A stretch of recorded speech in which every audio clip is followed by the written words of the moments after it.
Bonsoir à tous et merci de votre fidélité à notre antenne. C'est le moment de regard croisé sur ce plateau. Dimas Dikoto, patron du journal Forum de la semaine. Dimas, bonsoir et merci d'être là. Bonsoir Mathieu. Ça n'a pas été facile avec ce temps que nous traversons un peu délicat. Bon, on rend grâce.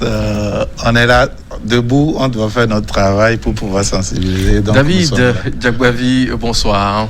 Bonsoir Mathieu, bonsoir Togosite.com, l'administrateur principal bien sûr. Bonsoir également aux téléspectateurs. Comment vous vivez l'actualité de ces derniers moments, l'actualité coronavirus Non, mais avant de lui poser la question, il faut lui demander, comme c'est un globe-trotteur, il faut lui demander d'abord quand est-ce qu'il est rentré. Quand est-ce que vous êtes rentré au pays? Voilà.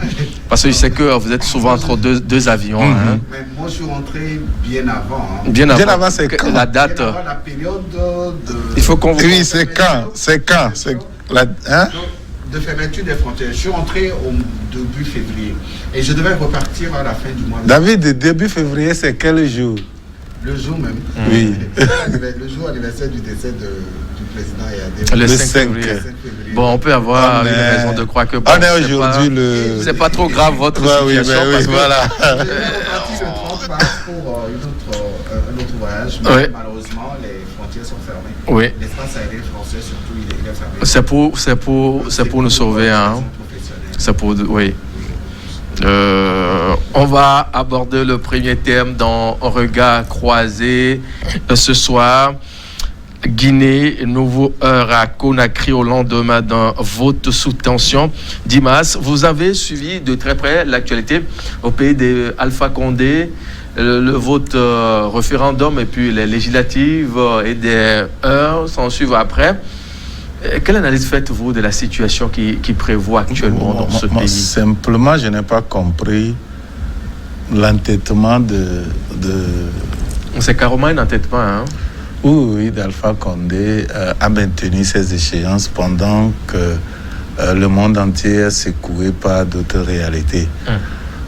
Il aurait pu, dans la sérénité, repousser les échéances, pouvoir écouter les acteurs de la société civile, essayer d'intégrer leurs préoccupations avant de vouloir maintenir, avant de programmer ces échéances. Mais tel qu'il l'a fait, avec la tension qui est déjà dans le pays, avec nos frontières très très poreuses avec d'autres pays, et donc il ne peut pas dire à 100% qu'il n'y a rien comme risque.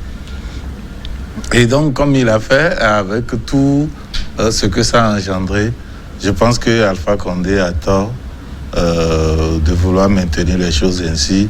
Et si la Guinée bascule autrement aujourd'hui, étant donné que l'incivisme est ambiant et que la discipline a pris un grand recul, tout ce qui peut arriver après, quand ce pays sera frappé de cette pandémie, je pense que ça lui serait très très difficile de gérer cela. Et donc, il aurait pu profiter, capitaliser plutôt que capitaliser tout ce qui secoue le monde entier et avoir des raisons valables pour pouvoir reposer ces échéances et vraiment préparer le pays à affronter cette pandémie et en même temps prendre un peu de recul pour pouvoir gérer cette pandémie ou bien pour pouvoir gérer les problèmes réels qui secouent la Guinée. Bon, je pense que c'est véritablement une occasion manquée pour lui. David, vous vivez également cette actualité de très près, vous suivez de très près cette actualité-là. Quel commentaire vous faites de la situation concrètement?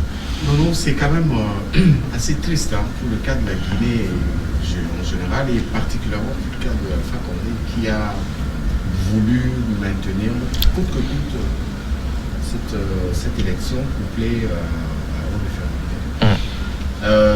Je pense que pour un président qui a envie de laisser un héritage historique assez profond de son passage pour les 2 mandats qu'il a fait à la tête de ce pays, je pense que pour un président qui a l'ambition de réécrire une nouvelle page de l'histoire politique guinéenne, il n'avait pas à s'entêter puisqu'aujourd'hui tous les signaux sont rouges.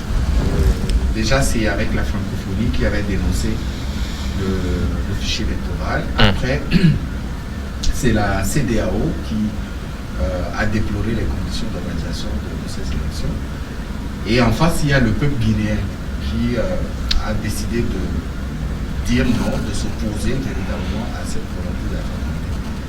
Mais malgré tout ça, le président guinéen a voulu montrer les têtes baissées. On a vu ce que ça a donné.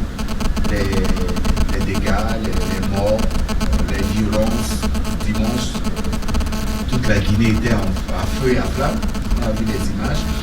C'est une façon d'exprimer pour la population guinéenne, d'exprimer son opposition à la volonté d'aller à un référendum forcément et d'aller à une élection législative. C'est vrai qu'aujourd'hui, l'ensemble des Guinéens s'accordent à dire qu'il y a nécessité de retoucher la Constitution. Voilà, les conditions dans lesquelles cette Constitution a été mise en place sous la junte militaire, tout le monde la connaît. Donc aujourd'hui, il y a nécessité, mais le problème c'est que Alpha Condé avait eu assez de temps.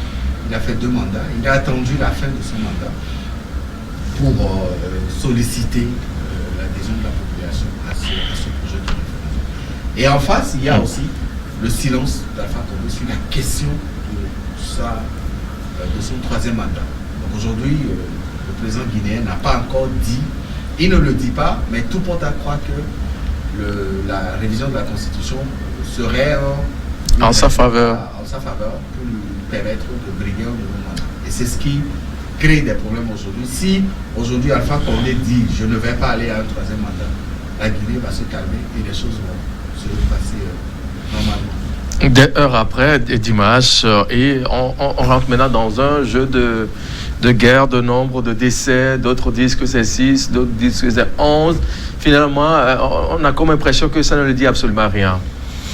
Bon, avant de te répondre, Mathieu, il faut qu'on sacrifie assez. Oui, ce qu'on avait fait avant de commencer l'émission, mais à chaque instant, il faut qu'on le fasse pour sauver des vies. Voilà, pour sauver des vies, on n'est jamais sûr de rien. Pour qu'on puisse l'intégrer voilà, c'est du moins pour quelques mois qui sont devant nous. Il faudrait qu'on puisse pratiquer ces gestes. Et se maintenir en vie. On va revenir sur les thèmes. On a 2 thèmes consacrés spécialement à ça. Dans peu de temps, on va en parler. On va en parler. Et donc, oui, les guerres des chiffres, c'est toujours comme ça. Dans des moments troubles comme ça, parfois, si les autorités donnent des chiffres, pour la plupart des cas, c'est pas uniquement en Afrique, même en Occident, un peu partout. Quand on donne des chiffres, il faut prendre un tout petit peu de recul avec ces chiffres et voir qu'il y a certaines réalités qui sont prises en compte pour ne pas annoncer des vrais chiffres. Si ça s'avérait que ces chiffres se révélaient vraiment catastrophiques du point de vue de l'image du pays.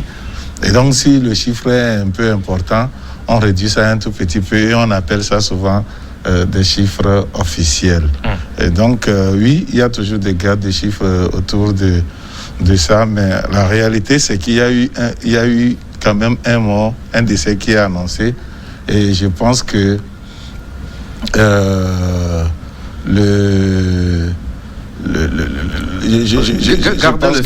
même si c'est un seul mort, on va revenir sur le thème dans un instant, le temps pour nous de marquer une courte pause.